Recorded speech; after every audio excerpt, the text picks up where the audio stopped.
Hello everyone and welcome to Games, Comics and Crafts. In this video, I'll look at Transformers 16. Okay, so this is Transformers 16. We have the Bruticus Devastator fight in this one. It's pretty good. So, start off on Cybertron, where we've got Elite 1 and Blue Streak kind of wandering the wastes, and they kind of just don't know what's going on, and apparently this is where his clan was killed, and it's like, oh, I don't recognise anybody. So all these were built after you left Cybertron. It's like, okay, are they going to use the toy line and kind of do it like that so that the later toys that come along, because I think Warpath shows up, but I don't think you recognise him. Anyway, it turns out that he has stored some spark containers that have been made up of the fallen comrades, and they've all been collected into one container. He said there's not enough there to resurrect all the people that died, but there might be enough to resurrect one Autobot. Meanwhile, on Earth, Bruticus and Devastator are having a bit of a fight on the dam, which we saw last time, and it's pretty cool.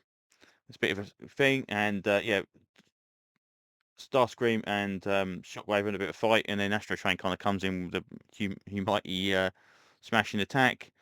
Thundercracker and Starscream kind of face off for a little while as well, and basically says, what about Skywarp being taken away and butchered, and poor old Starscream loses his little remote control thing, which Thundercracker promptly uses and drives him off of the side of the dam. In they go into the water, and Thundercracker's had enough. He's off. Um, Prime gets another weird kind of flashbacky thing, which you can't figure out what's going on with it. And we still don't really know what's going on with this.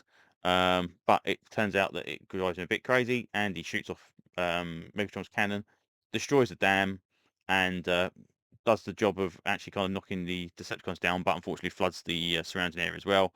And these two kids are on their bikes, about to get washed away by the sweeping water. But we have Trailblazer. Turns up with his, which you can't see. Okay, that's crazy. Trailblazer turns up with his force field and promptly saves everybody. Um, Meanwhile, all of the water's kind of washing everybody away. He didn't know what was going on. And it turns out that, like you say, you mentioned it before. It's like, not surprised that you left before even some of them were made. That's Warpath. Warpath obviously came later on in the toy line. And it's like, okay, the idea for Cliff Jumper is he's going to take the spark pieces to the Great Spark, I think it's called, or Spark Well or something like that, and basically bring a whole new Autobot to life. The first of many years, because obviously they've all been dying but nobody's come back. But apparently it's deep in Decepticon lands. So it's like, okay, no, but we'll do it because bringing a new Autobot now. Who's it going to be? Who's your Autobot going to be? Is it going to be a pre-existing character, or is it going to be someone new? I mean, there's plenty out there that we've not seen yet, so I mean, it could be quite interesting to see who actually turns up. Meanwhile, he wants to go back to Earth because of Carly. Carly and RC and Beachcomber are still looking for Ultra Magnus, which they haven't found. The weird thing is, it's the way this is written as well. All of the characters kind of get page, even though it's most like this one is like we ain't found him yet. That's the page. I don't know if that's good use for page. Or maybe it's because to keep everything running, so you always don't forget what's going on. Because obviously, if they did like the quest for Ultra Magnus in next issue, then obviously we probably wouldn't have all the fights and that kind of stuff. So I can kind of see where he's going. He always kind of same as like the bounty hunter in Void Rivals. He's always kind of constantly referring to him just to let you know where he is at that point in time, even though it's only a page and he's kind of not doing a lot. It's a kind of an interesting writing style. Um, Oddly enough, Laserbeak goes off from last issue, was sent off by Soundwave on a mission we didn't know.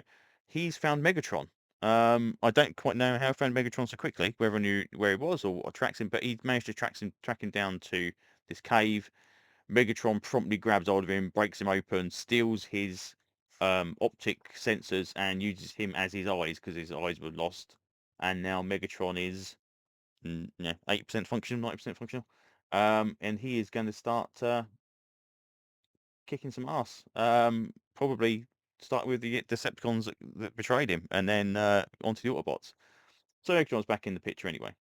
So, but all in all, yeah, a decent issue. Very, very cool.